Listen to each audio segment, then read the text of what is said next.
वैशाख माह का पहला प्रदोष व्रत 5 मई 2024 को है, जिसे रविवार के दिन पड़ने की वजह से रवि प्रदोष व्रत के नाम से जाना जाएगा।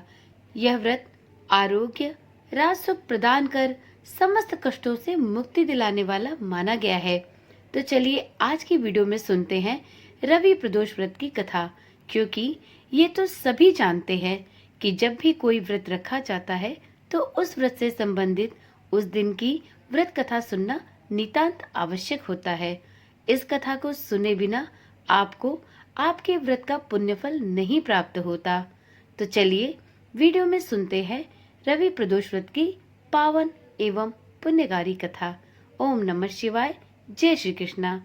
आप सभी का सनातन धर्मसार चैनल पर बहुत बहुत स्वागत है। 5 मई 2024 को वैशाख महीने के कृष्ण पक्ष का रवि प्रदोष व्रत रखा जाएगा। शास्त्रों के अनुसार प्राचीन काल में मां पार्वती, देवी लक्ष्मी सहित कई देवियों ने प्रदोष व्रत को रखा था। इसके प्रताप से धन, सुख सुविधाएं, संपत्ति, संपन्नता, सफलता और समृद्धि की प्राप्ति होती है। रवि प्रदोष व्रत में सूर्य और शिव का प्रभाव रहता है। इस दिन किए गए सभी कार्य और पूजा सफलता प्रदान करने वाले होते हैं। जो लोग प्रदोष का व्रत रखते हैं वह इस दिन पूजा में कथा का श्रवण जरूर करते हैं, क्योंकि इसके बिना पूजन को अधूरा माना गया है। पौराणिक कथा के अनुसार भागीरथी के तट पर ऋषियों ने विशाल गोष्ठी का आयोजन किया। इस सभा में व्यास जी के शिष्य पुराण वेत्ता सूत जी महाराज भी पधारे। उनके स्वागत के पश्चात मुनियों को उन्होंने एक कथा सुनाई। इसके अनुसार एक गांव में एक गरीब ब्राह्मण रहता था। उसकी पत्नी प्रदोष का व्रत किया करती थी। उसका एक पुत्र था। एक समय की बात है, वह पुत्र गंगा स्नान करने के लिए गया, लेकिन रास्ते में ही कुछ चोरों ने उसे घेर लिया। चोरों ने उससे उसके पिता के गुप्त धन की जानकारी बताने को कहा। बालक चोरों से कहने लगा कि हम लोग बहुत गरीब हैं, हमारे पास धन कहाँ है। चोरों को उसकी बात पर विश्वास नहीं हुआ, तो उन्होंने पुत्र की पोटली छीन ली और पूछा, इसमें क्या है। बालक ने कहा कि मेरी माँ ने मेरे लिए रोटियां दी हैं। इस पोटली में मेरी माँ के हाथों की रोटियां हैं। चोरों ने उस बालक को छोड़ दिया। बालक घूमते घूमते एक नगर में पहुंच गया। थोड़ी दूर जाकर वह बरगद की छांव में आराम करने लगा। उसी समय उस नगर के सिपाही चोरों को खोजते हुए उस बरगद के पेड़ के पास पहुंचे और बालक को ही चोर समझकर बंदी बनाकर राजा के पास ले गए। राजा ने उसे कारावास में बंद करने का आदेश दिया।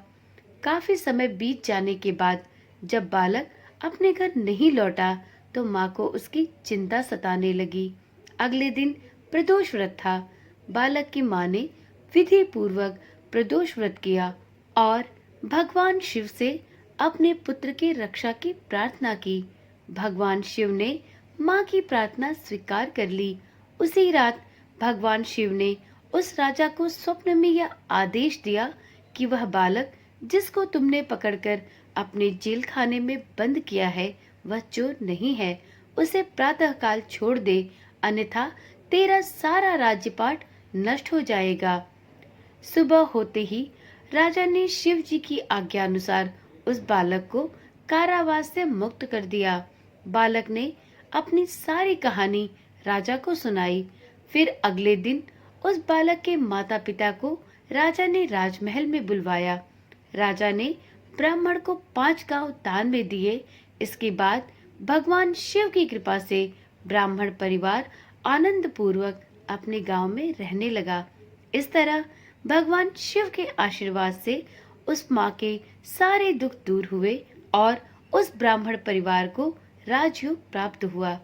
इस प्रकार से जो भी कोई जातक भगवान शिव के निमित्त प्रदोष व्रत धारण करता है, भगवान भोलेनाथ उसकी सभी मनोकामनाएं पूर्ण करते हैं और उसकी तथा उसके परिवार की सदैव रक्षा करते हैं।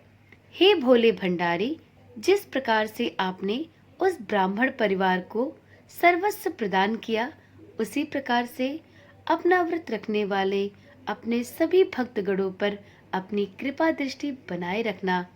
इसी आशा और विश्वास के साथ इस वीडियो को यहीं पर समाप्त करती हूँ। यदि आप भी भोले भंडारी के भक्त हैं तो कमेंट में ओम नमः शिवाय लिखना ना भूलें। तो चलिए कल मिलते हैं एक नई वीडियो, एक नई जानकारी के साथ। साथ में इस चैनल के साथ जुड़े रहने के लिए चैनल को अभी ही सब्सक्राइब करें, नोटिफिकेशन बेल को ऑन करना ना भूलें, जिससे इस चैनल पर डाली जाने वाली सभी वीडियोस आपको बिना किसी रुकावट के और सबसे पहले मिलती रहे। ओम नमः शिवाय। जय श्री कृष्णा। राधे राधे।